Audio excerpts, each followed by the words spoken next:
Here is the question. ప్రతి వాళ్ళకి ఒక ప్రశ్న, అంటే ఈ పెద్ద పెద్ద స్వామీజీల దగ్గర నుంచి ఇంతవరకు ఈ సృష్టిలో క్లియర్గా ఎక్స్ప్లెయిన్ చేయనటువంటి క్వశ్చన్. ఏదో కథలాగా చెప్తారు కానీ అది ఎవరిని పెద్ద సాటిస్ఫై చేయదు. ఏమిటా ప్రశ్న అంటే, ఈ సృష్టి అసలు ఎందుకున్నది అనే ప్రశ్న ఎవరైనా వేస్తారు. ప్రశ్న వేయటం ఓకే. ఈ ప్రశ్న అందరికీ ఏదో సందర్భంలో వచ్చి ఉంటుంది. ఏదో సందర్భం కాదు, అనేక సందర్భాల్లో వచ్చి ఉంటుంది. ఇంకా నేను చాలా సాఫ్ట్గా చెప్తున్నది, ఈ సృష్టి ఎందుకు అని. ఎప్పుడు అంటే ఈ క్వశ్చన్ రావటం గొప్ప కాదు, కానీ దీని మూలం, ఈ ప్రశ్న ఎప్పుడు రాదు. ఏమో ఎప్పుడు ఈ క్వశ్చన్ ఉంటే ఆన్సర్ వచ్చేదేమో. ఈ క్వశ్చన్ అప్పుడప్పుడు వస్తుంది. ఎప్పుడెప్పుడు వస్తుందంటే, మనకి చాలా డిసప్పాయింట్మెంట్ జరిగినప్పుడు, మన బాధకి సొల్యూషన్ దొరకనప్పుడు, ఇంకా చెప్పాలంటే మనకి ఏం అర్థం కానప్పుడు. అంటే మనకి చాలా విషయాలు అర్థం కావు. నిజం చెప్పాలంటే అర్థమైంది ఏమీ లేదని చెప్పడం కరెక్ట్. అసలు ఏం అర్థమైంది? అర్థం కానిది పెద్ద ఇబ్బంది లేనప్పుడు మనకు అర్థమైనట్టుగా ఏదో మనం దాన్ని పక్కకు తోసేస్తాం. అర్థమే కాదు. అంటే ఒకటి జరిగింది, అది అర్థం కాలేదు, అది ఎందుకు జరిగింది అని ఒక ఉక్రోషంతో, ఒక బాధతో, ఒక కష్టంతో ఉన్నప్పుడు అప్పుడు వస్తుంది అసలు ఈ సృష్టి ఎందుకు వచ్చింది, అసలు ఇది దాని ఆ ప్రశ్న ఎందుకు వచ్చిందంటే, నిజంగా సృష్టి ఎందుకు వచ్చింది అనే క్వశ్చన్ మనకు లేదు. మనకున్న క్వశ్చన్ ఏంటంటే, నాకు దుఃఖం ఎందుకు వచ్చింది అని. అది దానికి సమాధానం తెలియక, అసలు ఈ లైఫే లేకపోతే దుఃఖమే రాదు కదా అనే ఉద్దేశంతో అసలు ఈ సృష్టి ఎందుకు వచ్చిందండి అని అడుగుతాడు. వాడికి చచ్చిన ఈ ప్రశ్నకి సమాధానం దొరకదు. ఎందుకంటే వాడి క్వశ్చన్ అది కాదు. వాడి క్వశ్చన్ నాకు దుఃఖం ఎందుకు వచ్చింది అని కదా. ఐఎమ్ జస్ట్ థింకింగ్ లౌడ్లీ, అంటే ఓపెన్గా ఆలోచిస్తున్నా, అంతే కదా. ఇప్పుడు నిజంగా ఈ సృష్టి ఎందుకు వచ్చింది అనే క్వశ్చన్ కనుక జెన్యూన్గా, కాన్స్టెంట్గా మనకున్నట్లయితే ఖచ్చితంగా దాని ప్రశ్నకు సమాధానం దొరుకుతుంది.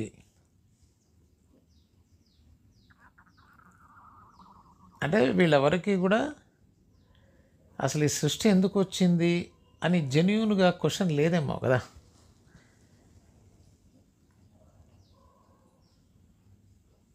అందుకోసమే దీనికి సరైన సమాధానం దొరకట్లేదు. అలాగే ఈ క్వశ్చన్ రావటానికి గల కారణం ఏంటంటే, నాకు కష్టం వచ్చింది కాబట్టి ఈ ప్రశ్న వేస్తున్నాను కాబట్టి అసలు ఆ కష్టమో పోవట్లేదు, ఏ కష్టమో పోవట్లేదు. వీడికి వచ్చిన కష్టమో పోవట్లా, దానికి కారణం ఈ సృష్టి అనుకుంటున్నాడు. అదొక తప్పు. ఈ సృష్టి వాడికి కష్టానికి కారణం కాదు.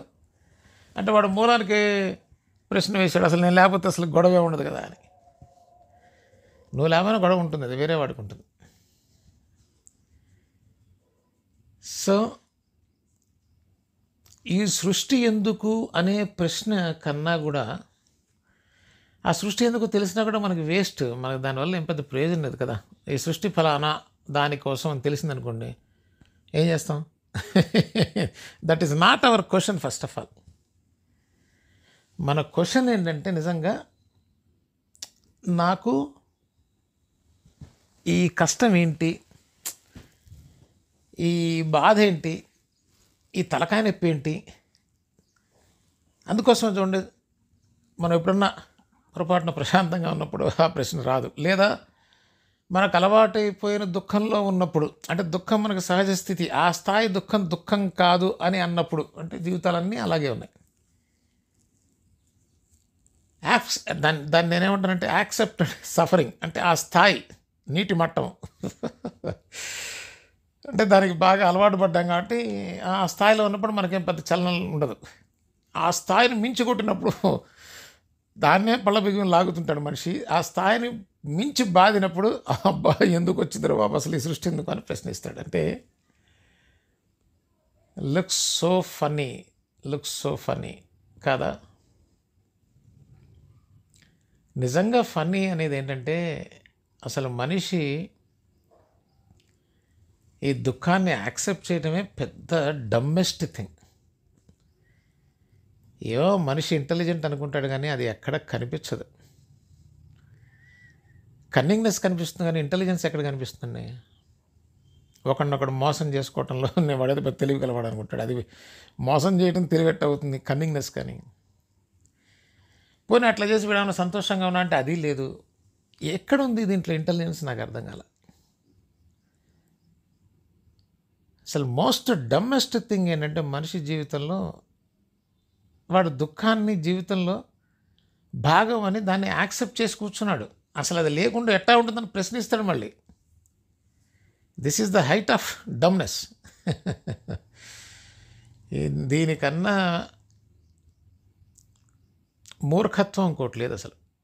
అంటే తెలియనితనం అని చెప్పచ్చు, తెలియనితనం అనవచ్చు, మూర్ఖత్వం అనవచ్చు, సోమర్తనం అనవచ్చు, అన్ఇంటెలిజెంట్ వే ఆఫ్ లివింగ్. ఈ స్థాయిలో ఉన్న వ్యక్తికి ఈ సృష్టి ఎందుకు ఉంది అనే ప్రశ్నకు అర్థం తెలుస్తుందండి అసలు. అసలు మన జీవితాన్ని మనం చూస్తే నవ్వు వస్తుంది. నవ్వాలో ఏడవాలో కూడా తెలియదు నిజానికి. ఈ స్టేజ్లో నుంచి పుట్టించాం. ఎన్ని కాన్సెప్ట్స్ కావాలంటే అన్ని కాన్సెప్ట్స్, అన్నీ ఎస్కేప్సే. ఒక్కటి దానికి రియాలిటీ లేదు. దాంట్లో పెద్ద ఎస్కేప్ గాడ్. మనకు అసలు ఐడియానే లేదు అది ఏంటో. కానీ దాని గురించి బీభత్సమైన ఎక్కడ చూడండి, ఏ దేశంలో సగం భూభాగం ముందు ఆ దేవుడికి టెంపుల్స్ అని, చర్చిలని, అవని ఇవని కడుతుంటారు, మసీదులని. No idea at all. 2 క్వశ్చన్లు వేస్తే వెళ్ళిపోతారు, లేకపోతే చంపేస్తారు. 2 మార్గాలు. The whole life is full of escapes. There is no such thing called I know it for sure. అలాంటి వాడు దుఃఖపడక, బాధపడక, ఆనందపడే అవకాశం ఎక్కడైనా ఉందా? ఇప్పుడే పాపం బహుశా అందరికీ తెలిసే ఉంటుంది, ఒక సెయింట్ సర్వప్రియ ఉంది. ఆయన్ని అడిగారు, ఏమంటే ఒక కాన్షియస్నెస్ ఇంత ప్రపంచం ఎట్లా అయింది అని. Then he started explaining it's a leela అని, అదని ఇదని. But none of those answers are not really making sense at all. కాకి పిట్ట కథల్లాగా ఉంటాయి కానీ ఆ ఆన్సర్ ఏది కూడా మనకి ఏ రకంగా ఉపయోగపడదు జీవితానికి. అవి ఎన్నాళ్ళు చెప్పుకొని బతుకుతామో నాకు అర్థం కావట్లేదు. ద రైట్ క్వశ్చన్, అడగవలసిన ప్రశ్న సృష్టి ఎందుకుంది, ఈ పిచ్చి పిచ్చి ప్రశ్నలు కాదు. దానివల్ల ఉపయోగం లేదు, ఉపయోగం లేదు. అసలు ఆ క్వశ్చన్ అడగటానికి కారణమైన మూల ప్రశ్న ఏంటంటే ఎందుకు సఫరింగ్? సఫరింగ్ ఎందుకుంది? మళ్ళీ పైగా ఆశ్చర్యం ఏంటంటే అడుగుతాడు ఈ ప్రశ్నని, అక్కడొక అహంకారం అనమాట. నాకు దుఃఖం ఉందని ఎవడు అడగడు. ఈ ప్రపంచంలో భగవంతుడు ఈ యొక్క దుఃఖాన్ని ఎందుకు ఎలవ చేశాడండి? ఈ ప్రశ్న అడగని వాళ్ళే లేరండి. నాకు తెలిసి ఇటువంటి ప్రశ్న అడగని వాళ్ళు ఒక్కళ్ళు ఇద్దరు ఉన్నారేమో, అది కూడా కష్టం. గ్యారంటీగా చెప్పచ్చు అంటే ఒక రమణ మహర్షి గారు, పరమహంస యోగానంద, వెస్టర్న్ వాళ్ళను ఊపినటువంటి ఒక యోగి ఆత్మకథ రాసినటువంటి వారు కూడా ఈ ప్రశ్నని ఎవరినో అడగలేదు, డైరెక్ట్గా రమణ మహర్షి గారిని అడిగారు. అంటే నోయింగ్ ద ట్రూత్, ఆ జోన్లోకి, ఆ థర్డ్ ఐ ఓపెన్ అవ్వటం అనేది ఎంత అద్భుతమైంది, ఎంత విలువైంది. అది ఎవరికి పడితే వాళ్ళకి ఊహించనైనా ఊహించగలరా? ఎంత హాస్యాస్పదం. కాబట్టే మళ్ళీ ఎంత చెప్పినా కృష్ణుడు చెప్పింది చెప్పాల్సి వస్తుంది. వేల కొలది జనంలో ఏ ఒకానొకడు మాత్రమే. అది కృష్ణుడు చెప్పడం ఇంకోటి చెప్పడం కాదండి. This is the realistic fact. అది ఎవరో చెప్పారని చెప్తుంటాం. మన కళ్ళు ఏమైపోయినాయో మన బుద్ధి ఏమైపోయింది తెలియదు. ఎంతసేపు పరాన్న బుక్కులం. వాడు చెప్పాడు వీడు చెప్పాడు తప్ప వీడికి ఏమీ తెలియదు. ఎంత షాలోగా ఎంత మీనింగ్లెస్గా ఉంటుందంటే మనిషి జీవితం. వాడు సుఖపడటం అయ్యే పనేనా అసలు? ఈ జన్మకు కాదు, కోటి జన్మలకైనా సరే. Let us wake up those who can. ఎవరు లేవగలరో వాళ్ళు లేచి ఆ సత్యాన్ని చూడగలిగితే ఏదైనా ప్రయోజనం వాడికి, అర్హత ఉన్నటువంటి వాళ్ళకి సమాజంలో. ఆలోచించండి.